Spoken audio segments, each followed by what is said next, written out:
So what they tell me, one of the younger sailors today. So how do you think you're gonna fare? Not too sure. I think I've got a pretty good chance of coming up the top. But my main thing right now, in the beginning, is to have a good start, and that's it.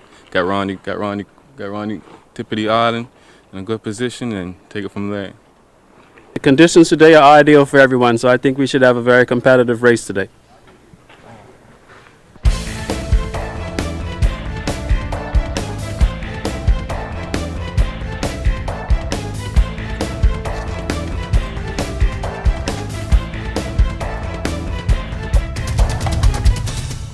Hey, take what Mother Nature throws you and hope for the best. I think we'll be all right. So who's your crew this year? I know yours have different members. I believe you have your daughter one year, right? My daughter and I, we won it 4 times, but she's decided to take the pleasure boat, my pleasure boat, to watch the race of, with the grandson. So this year I've got my brother like I had last year, and we're just trying to finish the race this year. Finish and win would be nice, but finish is the #1 thing. Mr. Swizzle himself. Hey, good morning. How you doing? Good. I know the boat's loaded up.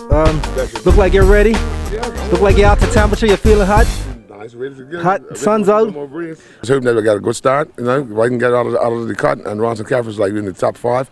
You know what I mean? Like in set the 10, because right now I've got a brand new set of sails, so I should be able to hang with the big boys, Man, and we can give it a go. Fred's all hyped up. I'm ready to go, and just hope, just like I said, a good start. And the quick I can get something, the quick I can start the party. Now tell me, this boat is named the Swizzle. Yeah. Bright yellow, Yes, big sir. red stripe on the side. Tell me about it. Oh, well, the Swizzle's a traditional name, and every time you think of the name, something's inside, and the cooler's inside. You just go and put some ice in, and then I'm ready to go. It's every year I go out to do my best, and always hope that at least one more time, that I could win this race. I won it in '77, and I won it in '91. I've had 8 seconds and thirds and fourths. I've been in the top 6 the last 25 years, but this is a beautiful day for sailing. I'm so glad that it's turned out weather-wise this way, because I think of the safety of all the skippers and crews and so forth, and it's a nice day for the spectators to come out and just enjoy our day, man.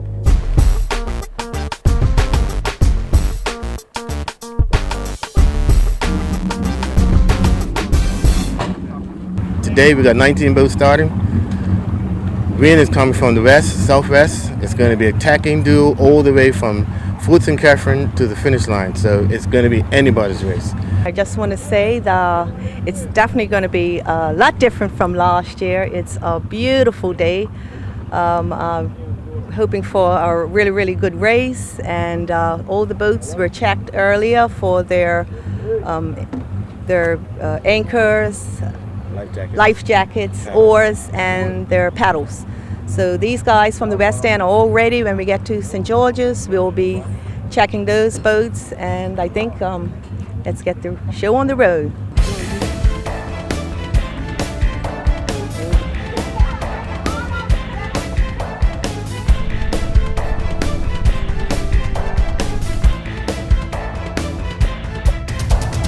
Good morning, Bermuda. Here we are joining you at the 69th edition of the Edward Cross Comet end-to-end race. We're starting here in St. George's at the East End Mini Yacht Club, and we'll be following this race all the way into the Somerset Sailboat Club. Can't wait for the excitement that will follow today. So far, the weather is terrific. We're here alongside Olympic sailboatsman Peter Bromby. And Mr. Bromby, do you have any forecasts or just want to give us a little information about this race? Sure, yeah, just for the people watching, we're going to start in St. George's Harbor. They'll be running, that's when they're running with the wind out through Town Cut, one of the trickiest parts of the race. They'll round that, they'll turn to left or port, and they'll go to Fort St. Catherine. At Fort St. Catherine, they'll reach to Fort St. Catherine, and then one of the harder points to sail, they'll be forced to sail into the wind all the way to Somerset to the West End Sailboat Club. That's going to be make it into an endurance race for the guys who are having to hike the whole way. It's the hardest point of sail when you have to sail to windward. and it'll make for an interesting race. It may make it a little harder to follow because they'll be tacking back and forth. Sailboats can't sail straight into the wind, but they'll be tacking back and forth going to windward, and it'll be about an 18-mile beat probably, maybe a little longer than that, from Fort St. Catherine all the way up to West End Sailboat Club. So I think it's ripe to see lead changes, and it should be an interesting race. Are you happy with the way the weather is so far? Is this a good day for a boat racer? It's hard for it to be better, to be quite honest. It's fantastic. It's not too hot. There's a nice breeze. Looking forward in the race, you may see the breeze. The forecast is for it to soften slightly, so the wind may lessen slightly. It's also forecast to turn left slightly, taking the long tack offshore almost out of play. It would take a big gamble to go offshore today. I think the smart money would be on an inshore left side of the course going up close to the North Shore.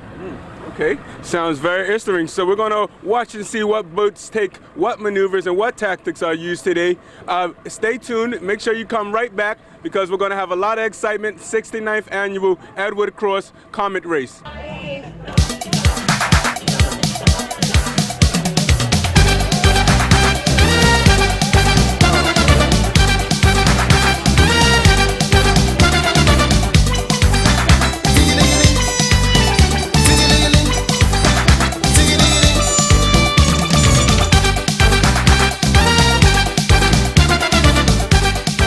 Behind, Stevie's made a nice squirt, and remember, he's on the inside for the jibe. I said that would be key. That's going to be a key part of the race. We'll be jibing, and the first guy who jibes onto port to go down the shore to Fort St. Catherine will be in a commanding position. That will be a strong place for him to be.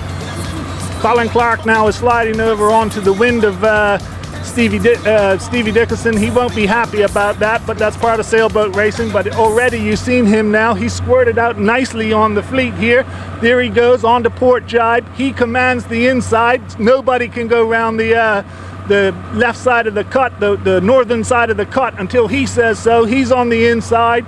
He has every right to be there, and everybody else is caught up in a logjam. So until he turns to go to Fort St. Catherine, none of the rest of them can move. That's why I said it was while the right side at the start was slightly favored, it was very important to get to the left side, and that's what Stevie's done. Okay, so again, here we are. We're right up here with Rudy Bailey. He's running second in the race right now. And what you're seeing here is that softening trend. You can see how his crew's not working as hard as they were earlier in the race. Not because it's not demanding it, but just with the softened wind, all the weight that they have on board is not coming into play. So basically they're carrying more weight than they need. That's going to make it, as the wind gets lighter, that's going to be advantage Stevie. And you can see Stevie being lighter total weight in the foreground. They're still working pretty hard. They're also in a little more pressure right now. But again, Stevie's protecting the left side like I thought he would. And anytime that Rudy wants to go to the north or on the port tack and go to the right side of the course, I think Stevie will be quite happy to see that. What'll make him uncomfortable is if he gets a big split. If he gets, say, Rudy takes a hard port tack and goes to the north on the course, and both start to get to the left of him, that'll begin to make Stevie's job a little harder. But right now, I think everybody's seen the forecast. Everybody's trying to work the left side of the course. Nobody wants to go to the north. It's a bad gamble, and consequently, it's with the forecast, it's making Stevie's job a little easier. And he's now stretched the lead out. Now he's probably a good 100 yards, 150 yards ahead of Rudy. We're going through the Crowell Hill area. Yep, going past Francis Patton School. And again, Rudy's in second. He's got to be careful though. Out to the north of him, and probably a little lighter than he is Martin Finnegan, who's moved into third right now. And here we are, right up behind the lead boat here. This Comet, driven smartly by Steven. And so far, he's been almost holding this lead all to himself, but we just see a few potential movers. Peter, you want to describe that to us? Sure. You see him, he's actually playing the game just about perfect. If you're in his shoes, you're pretty comfortable with the way things are. He's controlling the race. He's protecting the left side. He's got a watchful eye on his arch rival in Rudy Bailey. He struggled a bit there. Stevie really opened up on him in a short time. He's probably 150 yards now in the lead. You see Rudy just crossing Colin Clark. Colin Clark is now headed on port tack out to the north. Most northerly boat and second place boat right now is Martin Finnegan. Martin Finnegan had a bit of a charge going. He's been forced, remember, to the unfavored northern side of the course. And while his speed seems to be pretty good, Stevie, through better tactics, I think is forcing his hand and forcing him to go to the north, which is the least likely way to get by Stevie. But at the same time, it's making the race a little more interesting with boats that are both working the south side and the north side, and Stevie rightfully is splitting the middle, splitting the difference in the middle. However, if this breeze was to turn right, or if it was to turn left, it could lead to a gain for the guys. If it went left, the boats to the left will gain. If it goes to the right, the boats to the right will gain.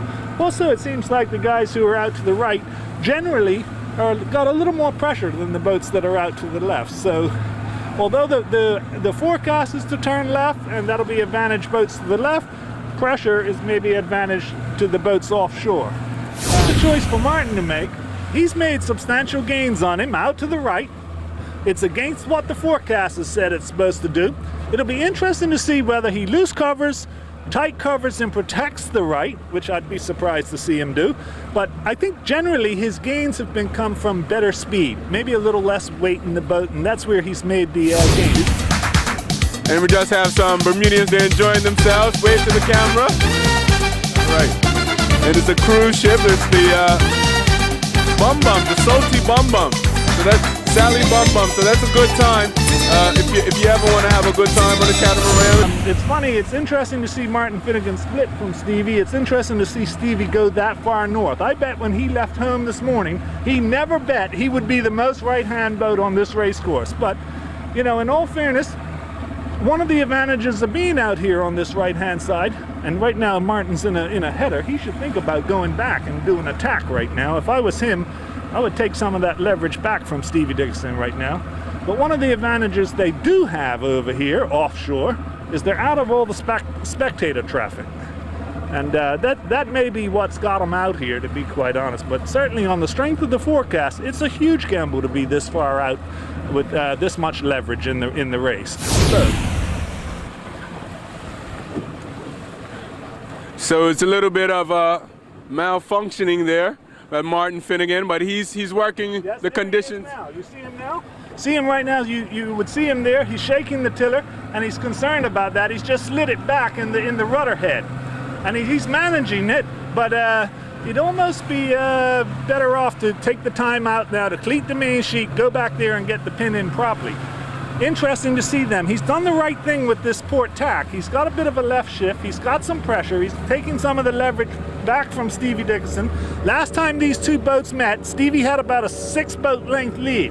Stevie now, having got into that same left-hand shift, trying to get out of the north side of the course, has been forced back onto port tack, okay? He didn't want to give up that lead that Martin has just made a little gain in this left shift. Channel 82 bringing you live coverage of the Edward Cross end-to-end Comet race. We're having a fantastic time out here with Peter Bromby. Channel 82, stay tuned. Make sure you return back to us as we take a little break here for commercials.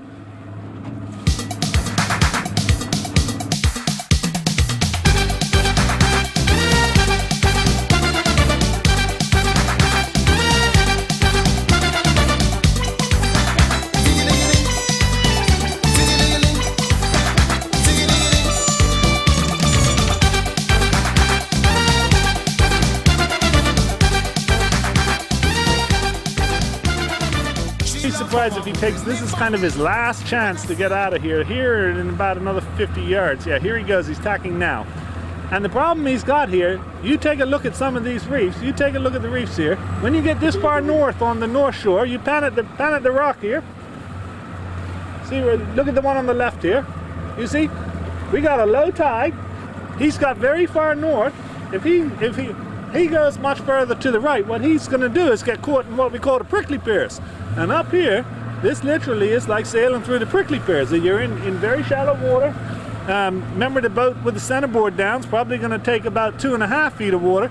These rocks out here, in some cases, are only 6 to 8 inches on the low tide. When you get further to the south on the north shore, if you would, when you get further south, you got 4.5 feet of water. So the reef isn't a concern. Where he is right now, where Stevie is, the reefs, he's having to sail in and around the reef a little bit. That will cost him a little, but you know, that left side has really come in big, and I'm afraid he's been penalized by, like I said, from day one, the forecast was for the wind to go left. He's not looking very good. The boat on the left side is looking very strong. He'll be kicking himself for getting that much separation between the two. What do we got? The more this is looking like Rudy Bailey coming out of the left side. He's coming off the shoreline. Remember the golden rule I told you about? North shore, inshore. And that's what we're seeing right now. He's struggling against the boats that are coming off. You know, he got the most offshore on North Shore. That's a golden rule that you shouldn't break. And you know, I sympathize with his tactical thinking. I see how he got that way, but wow, this is a big change in this race. That said, if he can take the leverage out, there's still time for him to catch up. I believe he's going faster than Rudy last time I saw him, but you'll see Rudy won't let him get to the left. Remember I said early in this race, one of the tactics is, and I'm not convinced this is Rudy, I think it is, it's still too far for us to tell, don't let him get to the left. I was preaching that early in the race, and that was on the strength of the forecast. He's now been not only overtaken by 1, but 2, possibly 3 boats that have got hard to the left of him, maybe even more. So Stevie's gone from first, he's into 4th, and unfortunately that's very difficult. You can't cover everybody. He chose to cover a boat to the right, and it's been hung out to dry on the right. Stevie, we noticed that you was leading coming out of cut. You took the inside tack. That's what Peter Bromby said was the wiser move. But we saw you change tactics sort of about a third into the race. What happened there? Well, I'm going to tell you the truth. I got up over, I think it was Bailey's Bay, and I saw a Martin above me. I thought I'd go check him out and come back in, because I wanted to play the shore as well. And once I got out there, it was, actually, I don't know if it was a 44-footer or I don't know who it was. He steamed in front of me. I was coming right for him because I was going ashore, and he paid me no mind. I hauled it out. He just gassed it, and I just stopped. So I rolled over to go back at Martin, and then by then I was too committed to do anything. So, I mean, I done some dumb things out there today, and I'm just glad I got a third ideal. But I honestly believe if it was another 200-300 yards, we'll call Rudy, no problem. And here we are catching up with some of the inside boats here. Sure, we're about 70% of the race through the race now. We're approaching we're about 2 miles to the northeast of Spanish Point. And what we've seen is exactly what the forecast said would happen. The breeze would go lighter and softer. As Gladwin, we're just bringing you back to the second boat right now, as Gladwin and his crew are tacking and hopefully will hold their position for the remainder of this race. This is the boat that's in second as the race stands at this present moment. He's still healing more than I would like. I'd like to see Gladwin get his bum out a little more, sail the boat a little flatter. What he has done is he's sailed against the forecast. He's protected the left side generally with Rudy. He's been a beneficiary of the left-hand shift.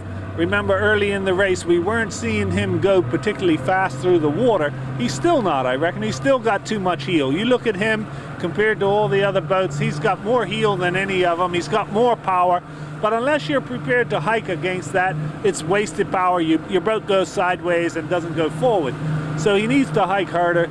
But what he has done is he's been the benefit of the big left-hand shift.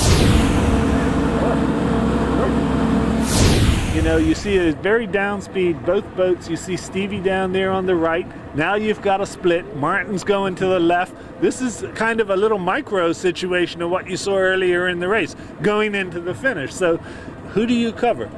I think he's doing the right thing, don't get me wrong. He's got some pressure coming to him. When I look up the track, Rudy's probably 10 seconds away. You'll watch the pressure come onto his boat.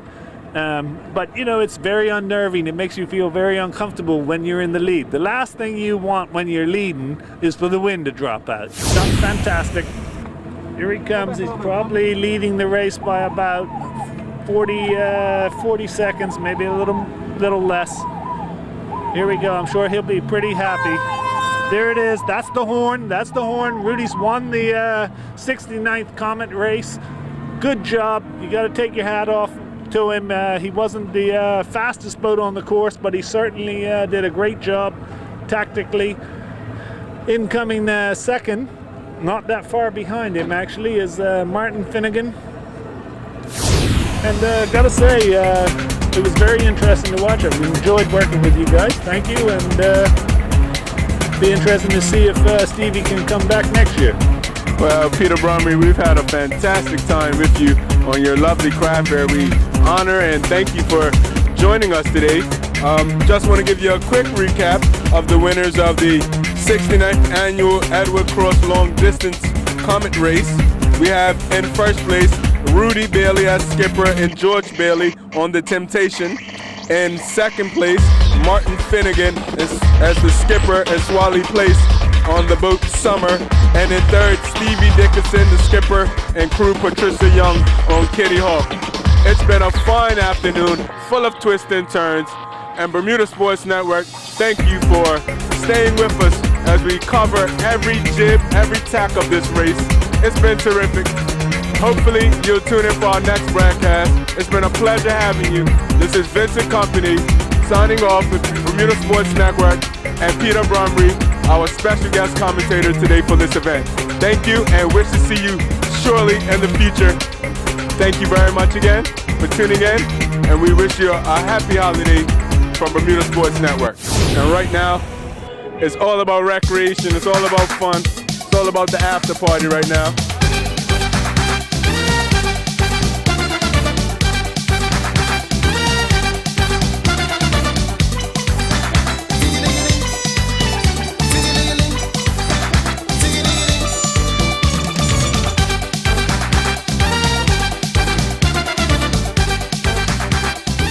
Tell you what, we kept looking for you. We was always talking about last year's winner, but it just didn't seem to all come together as a result of all these sort of things put together that happened out there on the water today. Was it a good run for you though, otherwise? Yeah, it was a good run. I'm pleased with my result. Can't win them all. Will we see you next year, Raquel? Oh, definitely, yeah. You'll definitely see me next year. Okay. Any tips on what your boat's name's going to be next year? Nah, same name. Okay. In honor of Howard Lee? Yeah, it's my grandpa. All right. Well, terrific. Well, last year's winner, Raquel Evans, didn't fare so well this year, but he definitely was one of the boats that we were looking out for throughout the race. We can't wait to see him in next year's annual Edward Cross Memorial end-to-end Comet boat race. Oh yeah. Martin's always been a good sailor.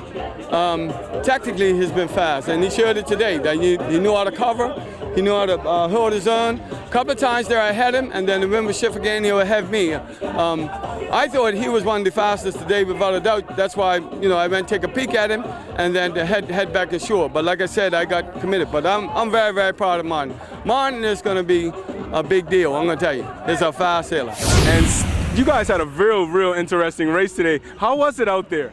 Oh, it was enjoyable. It really was. It was a good ride, Kept our momentum and kept on looking for the finish. Talking about your tactics, because they said that at the beginning of the race they were saying that it was going to be a left wind, so you wanted to stay close to the shoreline. Then we saw you make a little break out to the deeper waters. What was going through your mind there? Well, it's just because we made a few gains going to the right before, so we figured it would just keep going and gaining. So we just figured if it works wide, we might as well keep trying it. But then eventually at the end, it went, and then that's how they got way up there. Now, we know you've won this race before as captain and as crew member. Do you feel good about your finish today? Yeah, I feel this is the most accomplished I feel after any race. I mean, me and my mate coming up like that was amazing. It was, I feel good. Well, I tell you, it was definitely a chess match out there today, with the wind doing things, with spectator boats getting in the way. Bailey, let's listen to some of your game plan as this race developed. Game plan was actually just try to get out of the cut within the top 4, be within the top 2 at Fort St. Catherine, and just make it a close, tight race, which is what we were doing. And Stevie just had too much for me initially, and then conditions changed and a few boats moved around and moved in, and he opened up a lead. The pink boat passed me, and he went after the pink boat. Talking with the winner of today's 69th annual Edward Cross end-to-end Comet race, Mr. Bailey here. We noticed at a point in the race when you were not leading, the leader boats went into deeper water. How hard was it for you not to follow them? My game plan was to hug the shoreline all the way up, and I had to alter it a bit because Stevie was covering me very, very closely. So I went out to try to get him to come out, and I couldn't get him to come out, but the pink boat made him go out. And after that, it was just too late, because at that stage, I grabbed the inside advantage, hit the afterburners, and I had checked out. So that was it.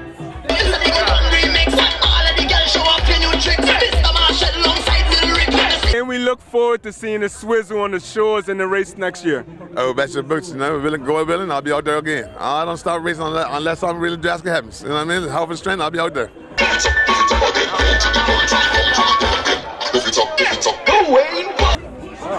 And what's the history? How do you know Peter?